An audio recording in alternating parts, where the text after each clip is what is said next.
નમસ્કાર દર્શક મિત્રો, સત્યમેવ જયતે લાઈવ ન્યૂઝમાં આપનું સ્વાગત છે।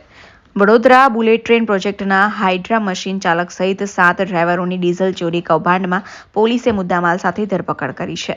દેશના વડાપ્રધાનના સપનાની બુલેટ ટ્રેનના પ્રોજેક્ટની વડોદરા શહેરના પંડ્યા બ્રિજ પાસે ચાલી રહેલી કામગીરીમાં કાર્યરત ક્રેન, હાઇડ્રા વગેરે મશીનરીમાં નાખવામાં આવતા ડીઝલનું ચોરી કૌભાંડ સામે આવતા સયાજીગંજ પોલીસે ગણતરીના જ કલાકોમાં ડીઝલ ચોરી કૌભાંડમાં સંડોવાયેલા હાઇડ્રા મશીન ચાલક સહિત ડીઝલ ચોરી કૌભાંડમાં સંડોવાયેલા અન્ય મશીન ચાલક 7 ડ્રાઈવરોને મુદ્દામાલ સાથે ઝડપી પાડી કાયદેસરની કાર્યવાહી હાથ ધરી છે।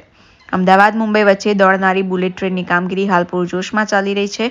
હાલ વડોદરા શહેરના પંડ્યા બ્રિજ પાસે ચાલી રહેલ બુલેટ ટ્રેનના એલિવેટેડ પ્રોજેક્ટમાંથી પંજાબ રોલિંગ મિલ ખાતે કંપનીની જાણ બહાર ક્રેન અને હાઇડ્રા સહિતની અન્ય મશીનરીમાં કંપની દ્વારા નાખવામાં આવતા 400 લીટર ₹36,000 કિંમતના ડીઝલની ચોરી થતા સયાજીગંજ પોલીસે મથક ખાતે ફરિયાદ નોંધાવવામાં આવતા પોલીસે તપાસ હાથ ધરી 400 લીટર ડીઝલ જપ્ત કરી ડીઝલ ચોરીમાં સંડોવાયેલ હાઇડ્રા મશીન ચાલક સહિતના 7 ડ્રાઈવરોની ધરપકડ કરી છે।